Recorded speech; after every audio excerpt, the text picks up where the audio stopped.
I have some more easy, high protein meals that you can make in minutes. The kids are headed back to school this week, which means that my life is about ready to change for the busier. On top of that, I was dealt with some pretty heavy news this particular morning. So here's a look of things that I've just thrown together to keep me full and satisfied all day when I just don't feel like cooking. For breakfast, I'm making scrambled eggs and sausage. The sausage I picked up this week was this brand. It's a caprese chicken sausage with basil, mozzarella, and sun-dried tomatoes. One link has 13 grams of protein and only 2 carbs. And I love how each of these links is individually packaged. It keeps the rest of them fresher longer. Like I could actually freeze the rest if I wanted to.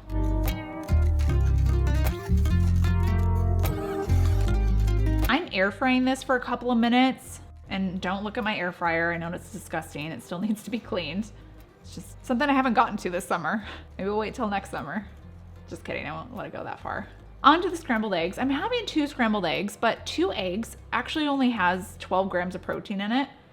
So in order to get a little bit more protein in them, I'm gonna add some cottage cheese, around 1/4 cup, which is about half of this container. So that adds around 9.5 more grams of protein.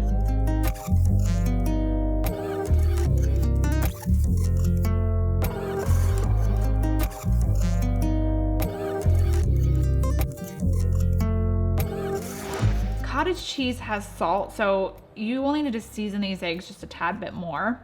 And then I just scramble them up like normal. The cottage cheese makes these eggs fluffier than normal, and it adds this yummy cheesy flavor.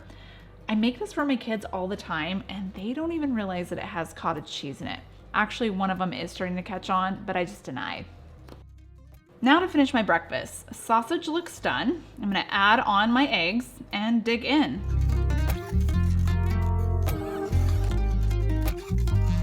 I don't always track my macros perfectly, but I do use MyFitnessPal just to get an idea of where the dish is at for protein and carbs. This plate has around 35 grams of protein and only 3.5 net carbs. I forgot to mention that I did have a protein yogurt earlier before this meal.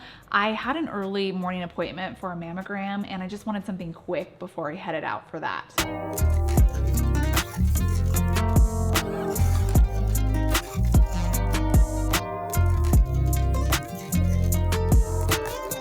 I went back today for my 6-month follow-up from a surgery I had around 6 months ago, had an excisional biopsy on my left breast to remove a suspicious area. It was diagnosed as ADH, which is atypical ductal hyperplasia. I can't remember the name of it anymore.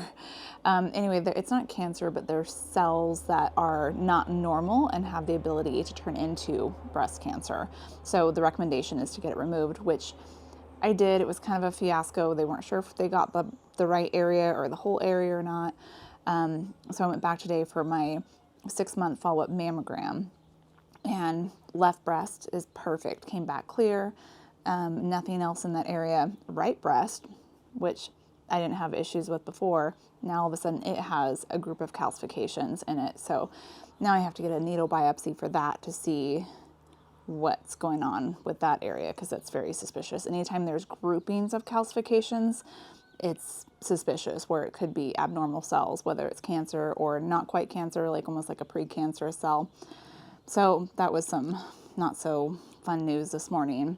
So now I have to have a needle biopsy probably next week or the week after that. But anyway, keep chugging along. It's kind of why I'm on this health journey. I want to be around for my kids later on in life, and just need to do everything I can to make sure I live to be at least into my hundreds. I don't know if I'll get there.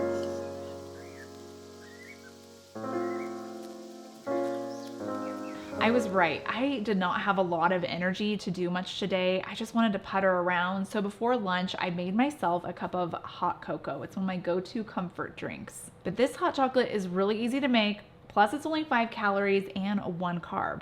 I use the chocolate salt from Element Electrolytes. I add in a packet of chocolate Element into my mug and then just pour in some hot water.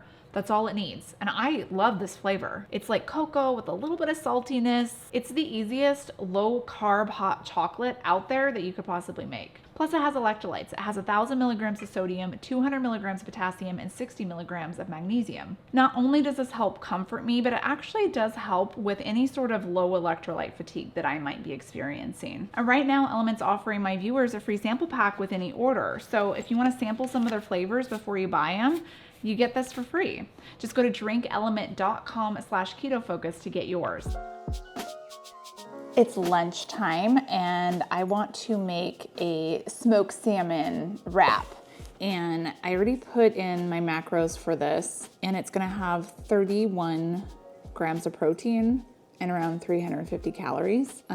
Really easy to make. We're gonna get protein from the smoked salmon. I have some Laughing Cow cheese that I'm gonna use. Not much protein in here, it's only 2 grams. I'm gonna use that, the smoked salmon I said, and egg. That'll be our protein source. These are the flour tortillas I picked up.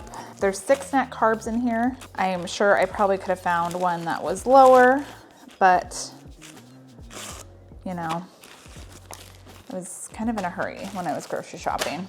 Laughing Cow cheese, just 1 wedge. Cream cheese could also work in the place of Laughing Cow cheese.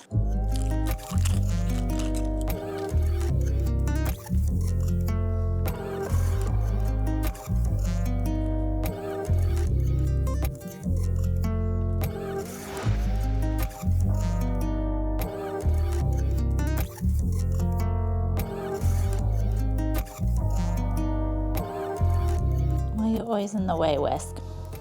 Right where I'm trying to cook. Underneath every woman who's trying to cook is a dog who likes to be by her feet. Isn't that right, Whisk? Okay, I'm gonna start by scrambling up these eggs.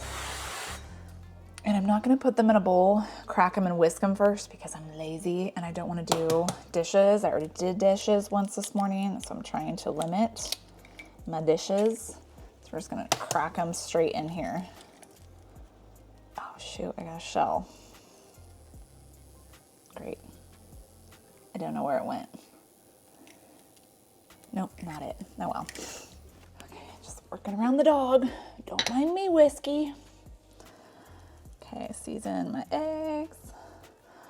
Honestly, if I had had those egg life wraps, I wouldn't be doing this, but I don't. And I'm just gonna use a regular tortilla. So I'm just gonna, in order to get that extra protein, I'm gonna scramble, not really scramble. I wanna cook these, I want them to be flat, so like a fried egg, but I'm gonna break the yolks in here, almost like an omelet. So I'm just gonna cook them flat.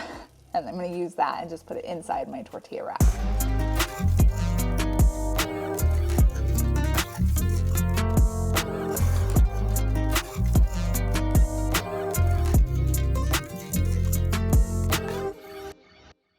And to top it off, since I don't always get as many greens as I should, I'm gonna add on these microgreens.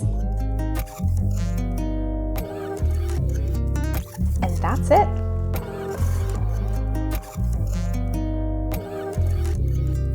This turned out really good. I love how easy it was. I probably could have made this for breakfast if I wanted to.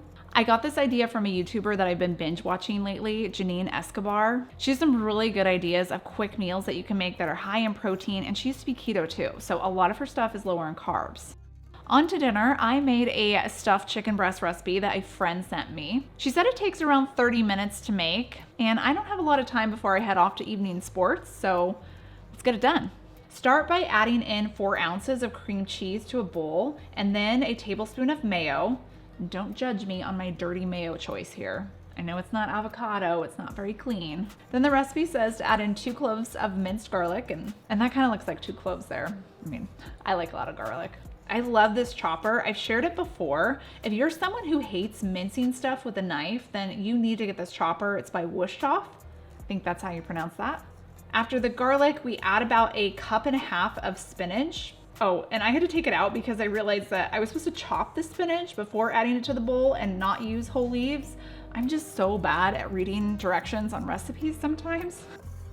Then to mix it together, it says to mash it together with a fork, but I found using this ground beef masher to work a lot better at combining the whole mixture. Then we stir in some shredded mozzarella cheese and Parmesan cheese. It says to use a 1/4 cup each of the mozzarella and the Parmesan, but like I said, I don't really follow directions very well, so added a little smidge more of the mozzarella cheese. Probably doubled it. Maybe tripled it. Normally on days like today, when I'm feeling down, I don't feel like cooking, I would not make this involved of a recipe, but I needed to use up this chicken because it was a day past its date. Still smelled good though. I butterflied the chicken breasts by slicing them in half, but not all the way through. These are 4 gigantic chicken breasts that I have here. And then all you do is just stuff them with the cheesy spinach mixture. Evenly divide that mixture into the butterflied chicken, and if necessary, you need to secure it with toothpicks. That way it doesn't barf all over the pan that you're gonna cook it in. Next, you season the chicken with a mixture of salt, pepper, garlic powder, and smoked paprika. This is about 1/2 teaspoon of each. And make sure you sprinkle this on both sides of the chicken.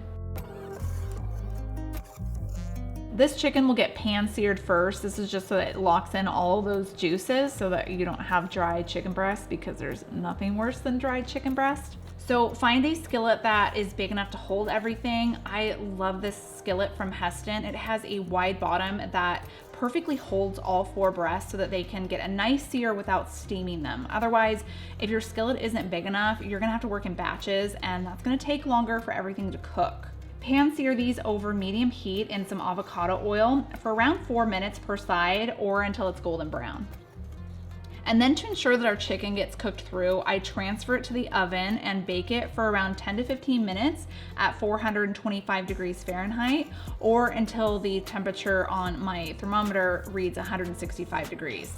And this is perfect. They look gorgeous. Each of them has around 40 grams of protein in it. And I'm serving this with a green salad. It took a little over 30 minutes to make, which really isn't that bad considering that I did not feel like cooking anything at all. But it does make me feel better knowing that I made my family a delicious home cooked meal rather than, you know, freezer food. If you're looking for more high protein meal ideas, I do have a bunch for you. Just click right here to check them out.